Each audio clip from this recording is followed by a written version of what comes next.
أعوذ بالله من الشيطان اللعين الرجيم. بسم الله الرحمن الرحيم. الحمد لله رب العالمين الذي علا في توحده ودنا في تفرده وجل في سلطانه وعظم في أركانه، فطر الخلائق بقدرته ونشر الرياح برحمته، ثم الصلاة والسلام على أشرف الأنبياء والمرسلين الذي سمي في السماء بأحمد وفي الأرضين بأبي القاسم المصطفى محمد. اللهم صل على محمد ومحمد. جل فرجا. طب القلوب ودوائها ونور أبصارها، وعلى أهل بيته الذين أذهب الله عنهم الرجس وطهرهم تطهيرا.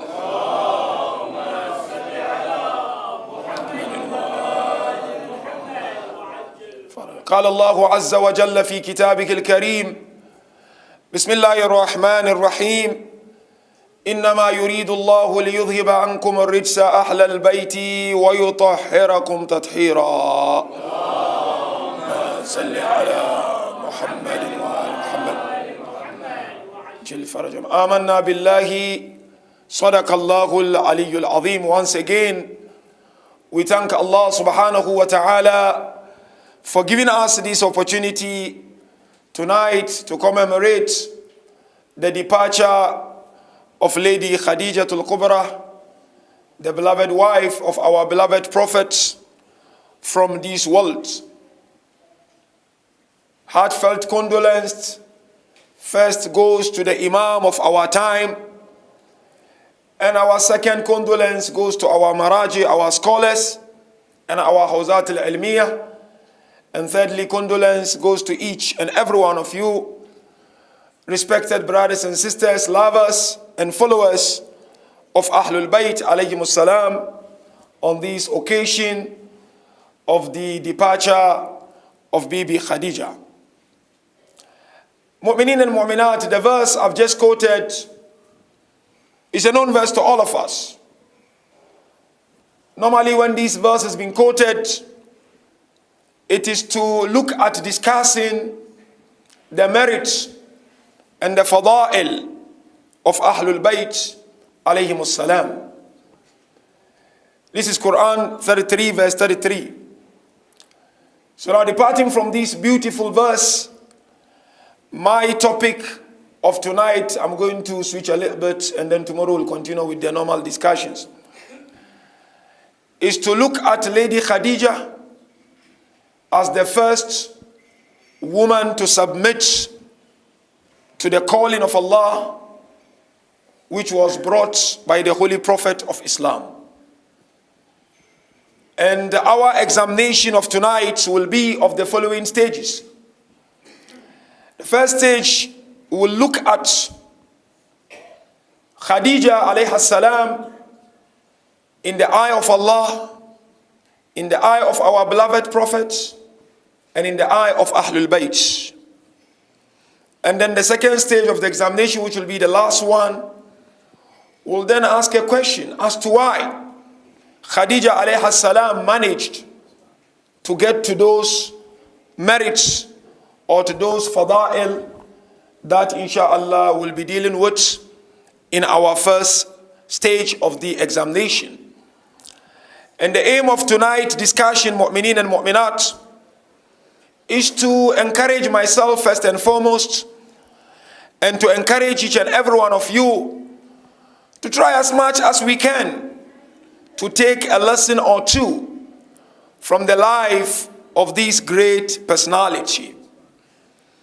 I and you know very well the essence and the meaning of coming together on a night like this is to be able to take lessons from the life of these complete human beings. As we commemorate the life of Lady Khadija, we should not just commemorate her life, but rather take something from her life and seek to implement whatever I and you are able to take from her life into our lives. You know, Bibi Khadija left this world before the legislation of fasts in Islam. In other words, she did not witness the legislation of fasting within the religion of Islam. She left this world on the 10th, of course, of the holy month of Ramadan. But by then, we were not fasting, or Muslims were not fasting the way we are fasting today.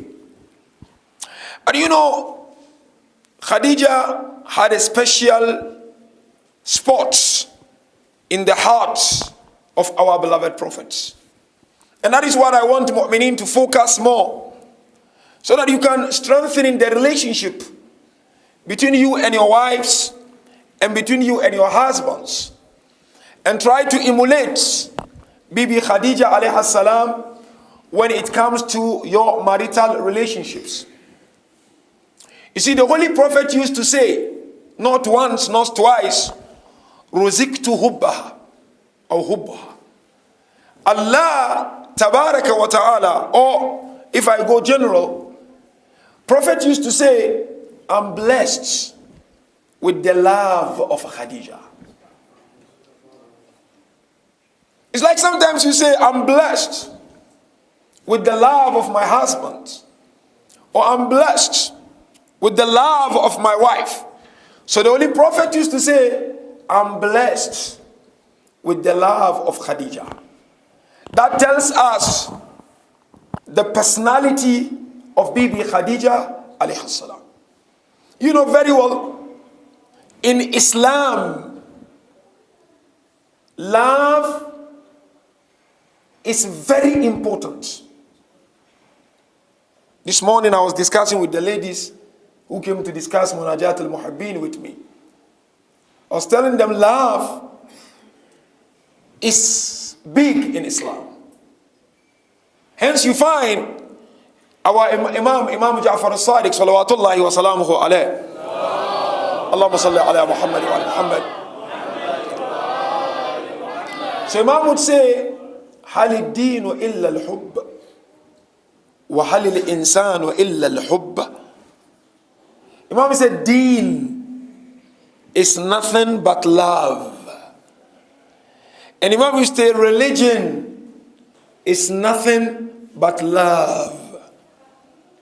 Now the Holy Prophet is saying, I'm blessed with the love of Bibi Khadija. So what is love? Because if you truly understand what is love, then you will understand the profound estate of Bibi Khadija in the eye of the Holy Prophet of Islam. And that you can fit it in your relationships and in the loves that you have. Love, as scholars mention, is ulka wujudiyya bayna al-mustakmil wa mukammal. They said love is some existential fine thin line between the perfecter and the perfected. So when I say I love you, what does it mean? I may either be a perfecter or a perfected. Love is about seeking perfection. You love your wife because she's means to a perfection. You love your husband because that husband is means to your perfection. You love your jama'at because your jama'at is means to perfection. Love in Islam is not what we say relative. No. Yes, it might be relative. But the essence of love is perfection.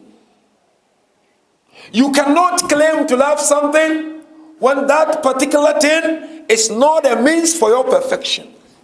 Then Islam doesn't call it love. It calls it something else. So the Holy Prophet, peace be upon his family, is saying that I am blessed with the love of Khadijatul Kubra. It means Prophet alayhi salam is a means of Khadija's perfection, and Khadija is a means of perfection for the Holy Prophet of Islam. This is how we should treat marriage. Your marriage should be a means for your perfection, in a true sense of perfection. Otherwise, it defeats the purpose of marriage. Now, let's look at Khadija's fada'il in the eye of Allah, through the traditions we received from the Holy Prophet of Islam. You know, I'll tell you, we don't do much when it comes to this lady. And you know, without this lady, we are not going to be sitting here like this. She literally sacrificed her life for this deen. Hence, the first fadila of Bibi Khadija is the tradition from our beloved Prophet that one day Jibreel alayhi salam came to Prophet. And when he came to Prophet, he asked of Khadijatul Kubra. Then Rasulullah said to Jibreel, Khadija is not there, she's gone out. Then Jibreel said to Rasulullah, when she comes back, tell her, her Lord is passing salam. Salam, you know what is salam? Salam is heavy in Islam. Salam. Even salam between I and you is strong. What of the salam of Allah? Why do you come on the night of Qadr? It's because of salam. Salamun hiya hatta matla'il. That salam, Imam Jafar said, is better than whatever is in that night. Because that salam is from Allah. Remember, it is the same salam Allah sent to Ibrahim when he was in fire. Ya naru kuni bardan wa salaman ala Ibrahim. Salam. The moment that salam came to Ibrahim, the fire became cold. The same salam Allah says, when you go to Jannah, you will be passing on to the people of Jannah. Salamun qawlan min. And the same salam Allah mentioned, when a mu'min leaves this world, you're going to be received by the angels of Rahmah. So there's ayah, Allah says, Salamun alaykum tibtum fadkhuluha khalidin. Salam unto you, tibtum. You have delivered, you are successful, and get to Jannah and stay there in forever. So Allah sent that salam to Bibi Khadija alayha salam. Speak fadila of Khadija. We are only waiting for that salam on the night of Qadr, because the angels will be saying salam, and those angels will be bringing that salam from Allah subhanahu wa ta'ala. That's one. Two. One day Bibi Khadija was sitting, Rasulullah was sitting with Bibi Fatima Zahra. And he said to Bibi Fatima, you know what? Jibreel came to me and he informed me of your mother's status on the day of Qiyamah. He said to me, the house of your mother in Jannah is between the house of Maryam and Asiya. That is also status of Khadija in the eye of Allah subhanahu wa ta'ala. And the last one in the eye of Allah is what?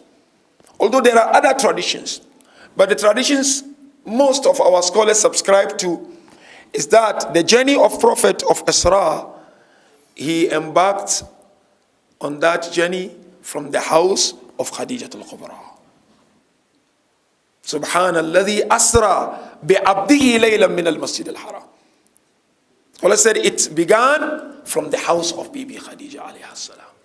So that tells us this lady is not just an ordinary lady in the eyes of Allah subhanahu wa ta'ala. Now let's look at Khadija in the eye of the Holy Prophet. And later we'll look at the reason as to why she got to this level. And that's when I will invite you to learn some lessons from her life. Rasulullah, he would say to people, years after the death of Khadija, in the holy city of Madinatul Munawwara, هل أدلكم على خير الناس جدا وجدة? Said, oh people, do you want me to introduce you to the best of all, who has the best of grandfather and the best of grandmother? The people say yes. And he said, they are Hassan and Hussein. The grandfather is Muhammad and the grandmother is Khadija. He tells us the status of Khadija in the eyes of Rasulullah. Yes, after the departure of Khadija, Rasulullah would always say, thanks to Khadija al-Kubra. He would thank her. To a certain extent, the narration mentioned, any person who had sort of connection or friendship with Khadija, Rasulullah would respect that person even after the life of Khadija. A narration mentioned one day, old lady came to the house of Rasulullah. And Rasulullah stood up for the respect of that lady. And one of the wives of Rasulullah asked him, why are you standing for this lady? He said, because this lady was a friend of Khadija and she used to come to the house when Khadija was alive. Seeing her, reminding me of my Khadija al-Kubra. And hence, Prophet, you know very well, in that famous tradition, the year that Khadija and Abu Talib left this world, Rasulullah referred to the year as Amul Khuz, the year of grief. This tells us the maqam of Bibi Khadija alayhi salam. Now let's look at a maqam, one or two, in the lives of Ahlul Bayt alayhi salam. And the simple one is to go to the life of Abu Abdullah. On the 10th day of Muharram in Karbala, Abu Abdullah would look at people and ask them, هل تعلمون جدتي؟ أول النساء إسلاما. Said, do you know my grandmom, Khadija? She was the first woman to become a Muslim.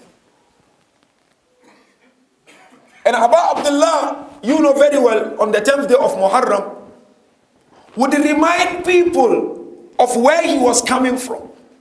And one of the reminder was to refer them to Khadija. Why he was referring them to Khadija? Because wallah, Islam wouldn't be Islam without Khadija.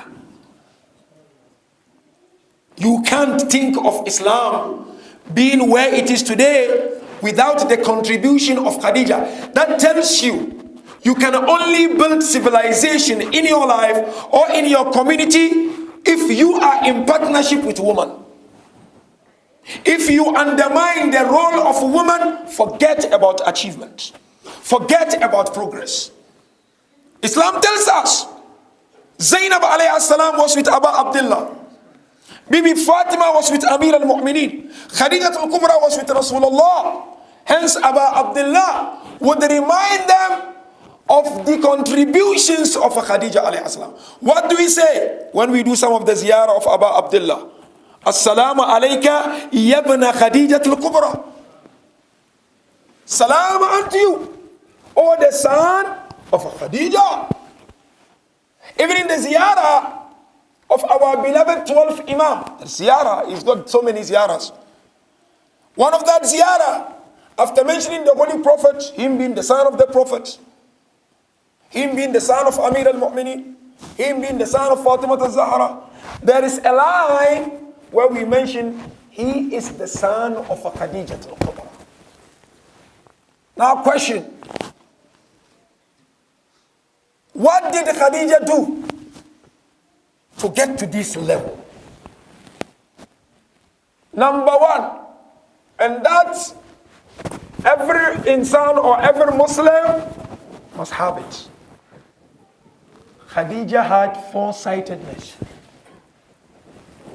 She had basira. not basar. Khadija used to see with her heart, not with just naked eyes. You can only be a true servant if you've got foresightedness.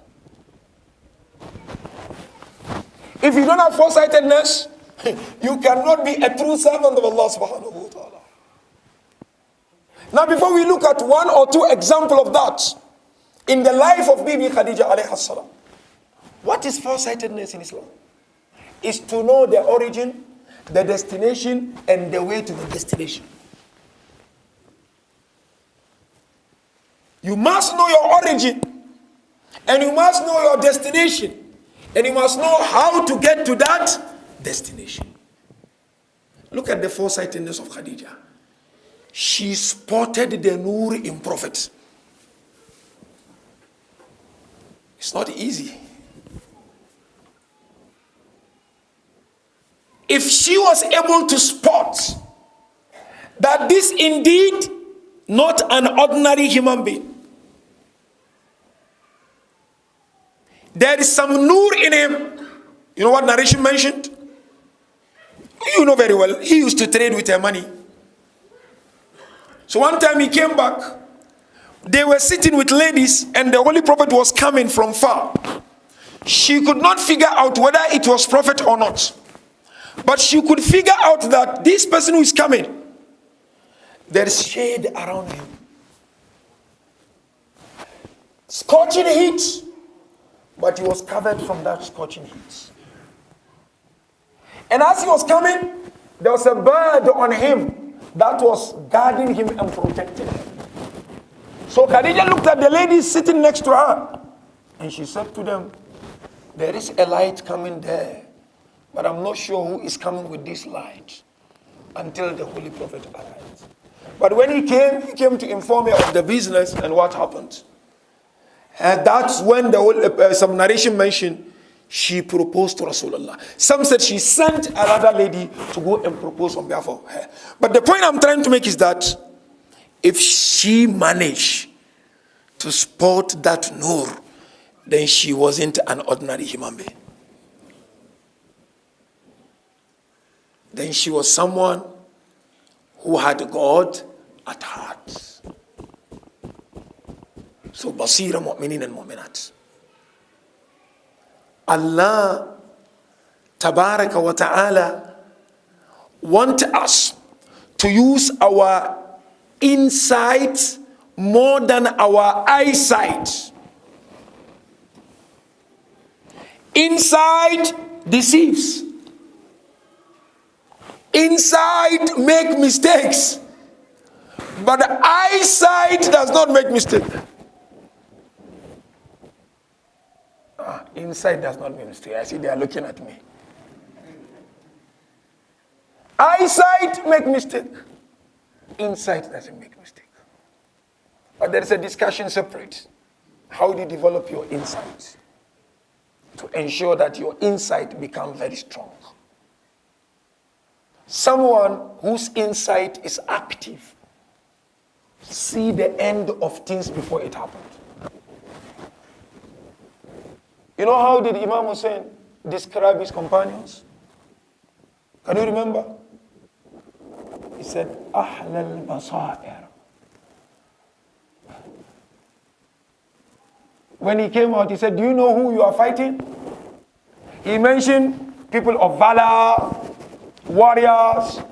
But there is a line that said they are Ahlul Basair.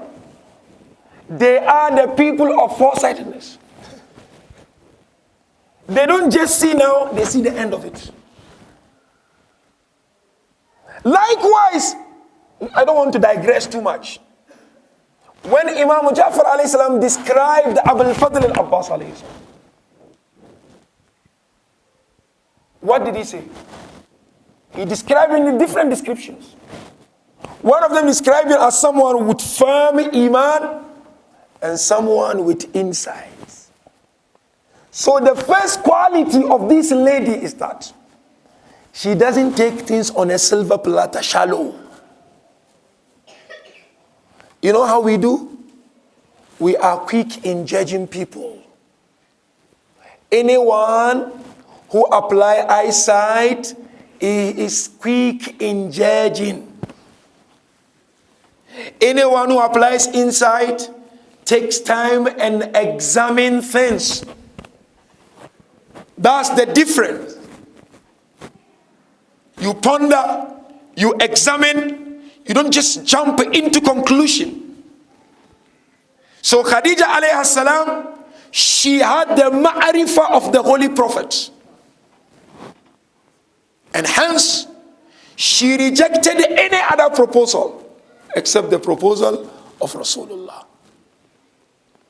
And by the way, there is a discussion whether she got to marry with him at 40. That, I'm sure you heard about the discussion, which some of our scholars don't agree with that. That's a different ballgame. Second quality of Khadija is what? Which made her to get to that higher level in the eye of Prophet and Allah subhanahu wa ta'ala. Khadija paid particular attention to the needs of the Prophet. She never played with the needs of the Holy Prophet. If you and I claim to love Khadija, how do we treat each other in marriages? Are we particular about the needs of each other or not?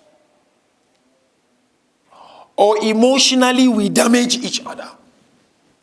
You know, sometimes we damage either wife or husband with our silence emotionally. How we destroyed each other inside. Narration mentioned Bibi Khadija alayhi salam was particular about the needs of the Holy Prophet. Such as the narration mentioned, one day she came and Rasulullah was very quiet. So she realized that there was something he was looking for. Then she asked him, "Are you looking for Ali alayhi salam?" Then he said, "Yes, I'm looking for Ali." Then Khadija went looking for Ali.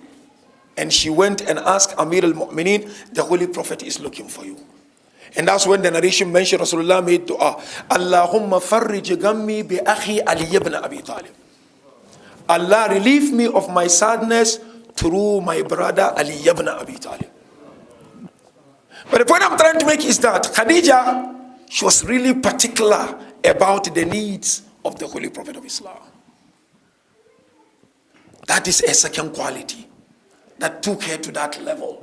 That Allah praised her and Ahlul Bayt praised her. Third, you know it. She was the first one to believe in Prophet. First woman. Any other women rejected Prophet right from the word go. She was the first to believe in him. And you know, narration mentioned very well, Khadija, Amir al-Mu'mineen, and Rasulullah prayed for like 7 years before any other person could join in prayers. That is the quality of this great lady. And you know, when did Khadija become Muslim? Who can tell me? Come on, who can tell me? When did she become a Muslim? I need an answer here. Let him take a glass of water. When did Khadija become Muslim? I need an answer. Come on, Bruce. When did Khadija become a Muslim? Huh? No, that's a different mystical. And this is for Urafa. Obviously, after the but when? Obviously, but when? Obviously, when she got married to the Prophet. When? It's a general question. You know, the Holy Prophet publicly announced his message on Monday, and she became Muslim on the same day.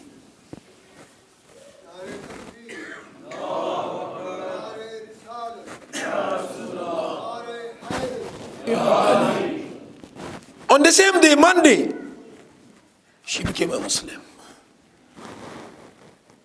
There was no delay. She knew prophets. It's a simple question, this one. That's a quality. A Bedouin came to Mecca. So I think history is important also. A Bedouin came to Mecca and was just sitting next to Kaaba. And that far, he saw a man standing. All of a sudden, another man came and stood next to him. All of a sudden, a woman came and stood behind that man. So he said, I approached Abbas and I asked Abbas, who are these people that the man is praying and the man behind him and the lady? Said, these are Rasulullah, Ali and Khadija al-Kubra. That's her iman. That's a love for Prophet. And by the way, it was not a blind following. Khadija's love for Prophet was not a blind following. She had a true understanding of what Prophet Ali came with. Number 4, quality of Bibi Khadija. She gave everything to Prophet. Indirectly gave everything to this deen. Baba, I'm asking, just give your time to this deen. Don't give your money, give your time. In 6 months, give 1 hour for deen. Teach in madrasa. Support in the community. Do something for this deen. That will be a long-lasting legacy for you. One of the greatest legacy of Khadija is what?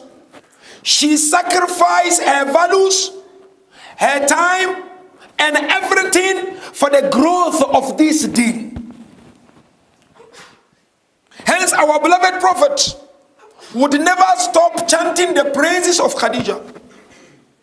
He would say, she believed in me when it was not fashionable to be believed in someone. She believed in him. That's why I said the same day he came with the message, Khadija accepted the message. It was not lucrative, it's not something attractive to believe at that time. Because those Quraysh were top, were strong. But she believed it. And people thought, no, this is rich, wealthy lady. And Muhammad is not having anything. But Khadija still went to Rasulullah. And Rasulullah will mention, وَاسَتْنِي بِمَالِهَا. Khadija supported me and strengthened me with her wealth when no any other person was willing to give.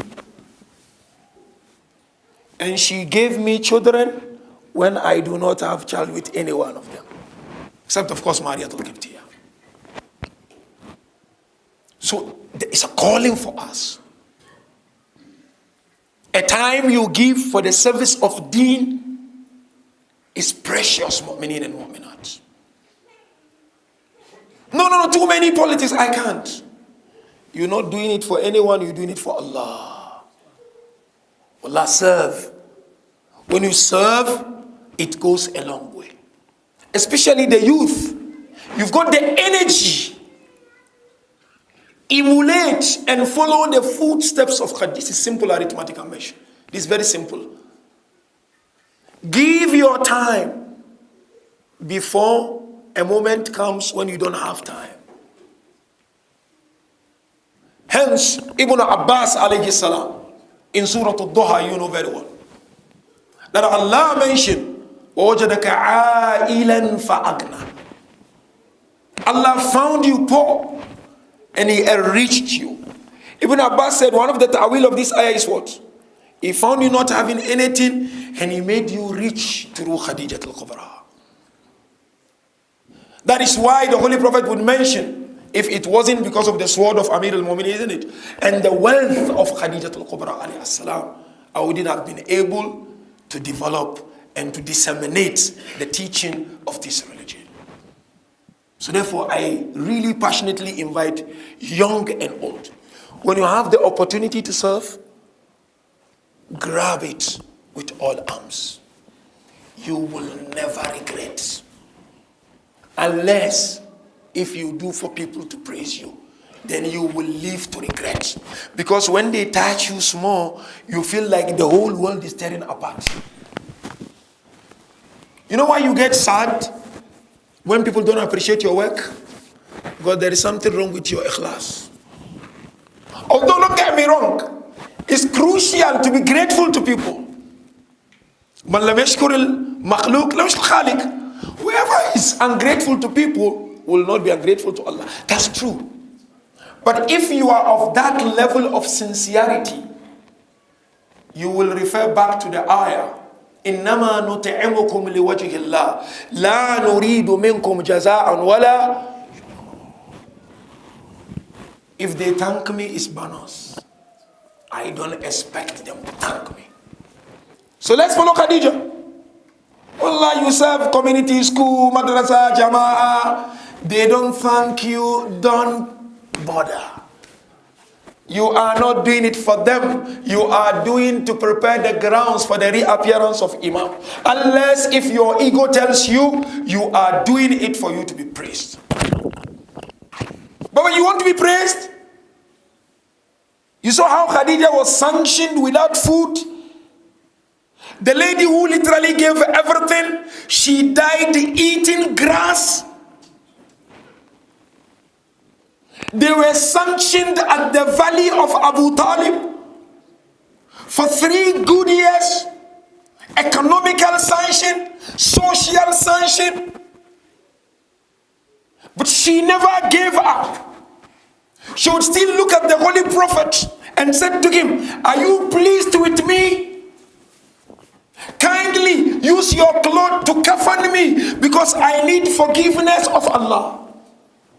She gave everything to Islam. We small thing, we cry. We complain. Yes, that's the nature of insan. Don't get me wrong. But we need to grow. We need to take our service and our intention to the next level. They appreciate, so be it. They don't appreciate, no big deal. That is insan. You can't please insan, but you are able to please Allah within a twinkle of an eye. So let's learn from this great lady. We don't just mention this fadila for the sake of outlining fada'il. We are mentioning this fada'il, number 1, to have the ma'rifah of Khadija, and number 2, to follow her footsteps. Last but not least, of the quality of Khadija.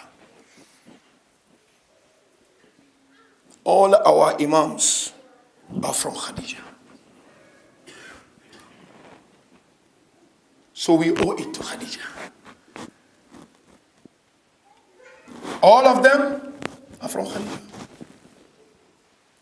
Quran, Surah Al-Kawthar, you know it. Of course, normally when we discuss about the position of a woman in Islam, isn't it? One of the things we mention is Allah wiped off the tears of Prophet through woman. Because people were calling Rasulullah Abtar, whose lineage is cut off. Then Allah blessed him with Fatima, isn't it? So Allah wiped off the tears of Rasulullah through Fatima. Who is Fatima without Khadija? Mothers play a crucial role in child's making. Child sit here for 9 months, 2 years or less, on the chest for breast milk. Mother feed child her emotions. Mother feed child her mindset. Mother feed child her with her tranquility. So Fatima is Fatima because of Khadija al-Kubra. Wallahi al-Azim. Before you become grateful to Bibi Fatima, you have to remember Khadija al-Kubra. Look at her life. This is the last point. Then we do Masai Benda. And tomorrow we'll continue with our normal discussions. Rasulullah, there is a lesson here. You know this, but there is a lesson I want to extract. Fasted 40 days. Not touching Khadija. Food from heaven came down. He then touched Khadija. Khadija conceived Fatima. What lesson do we get here? Good food make a good child.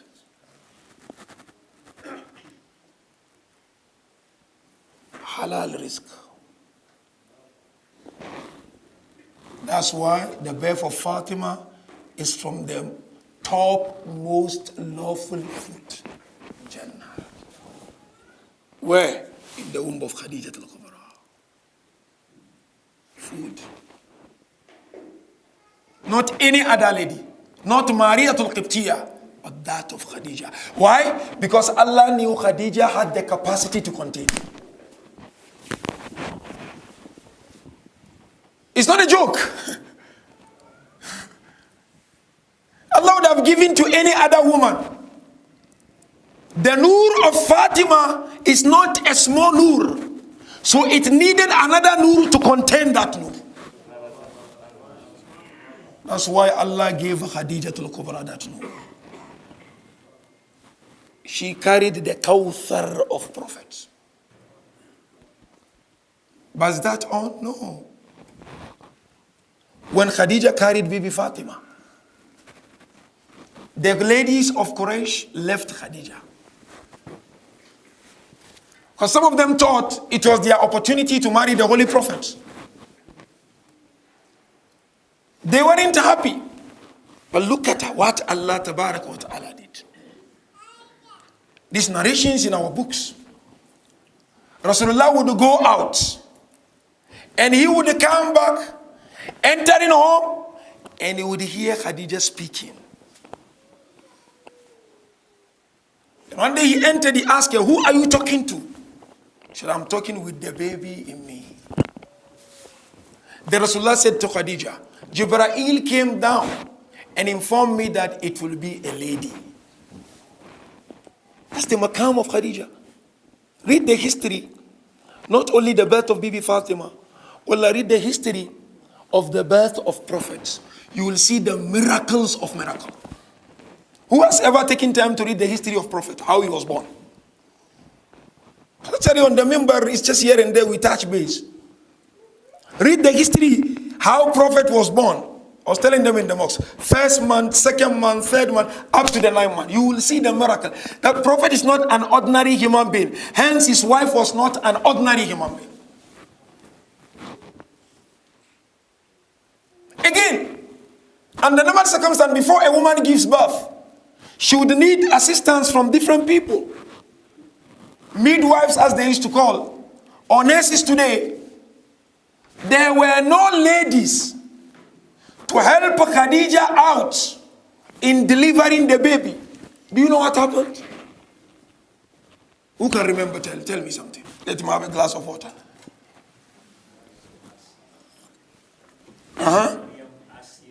See, Mullah Banda, Mullah Faziliwal.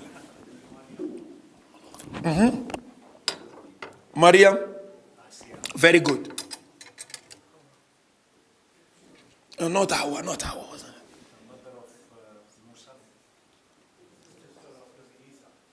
Mention the names, baby. Who were there? Who were there? Who were there? There were four ladies, very tall ladies. Allah sent them from Jannah. Okay? Who mentioned? Sarah, very good. And then the last one? No. Maryam, Asiya, Sarah, and the other one. Remember my Baba history man. Not Hawa, don't mention Hawa, not Hawa. Who? Whose wife? Yeah, but we mentioned that.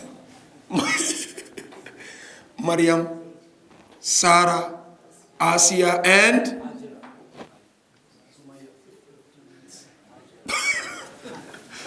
Allahu Akbar. It's a night of Masai, but I don't want to laugh, man.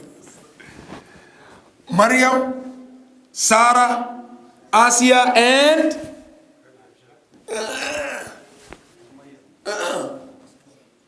Ladies, you are lucky tonight. Kulthum. Allah sent them to welcome Bibi Fatima alayhi salam and to make life easy for Khadija al-Kubra. Hence we have Bibi Fatima, and through Bibi Fatima we have Hassanain, and then you have all our Imams. That's the position of this great lady alayhi salam. And so therefore, mu'minin, in conclusion, we owe it to this lady. For I believe from time to time, we need to have conference, not only on Bibi Fatima and Bibi Zainab, but on Bibi Khadija. The world need to know. Yes, we try to disseminate informations on Bibi Zainab, on Bibi Fatima, but then Bibi Khadija is time. How a wealthy woman used her wealth to propagate this deen and supported her husband.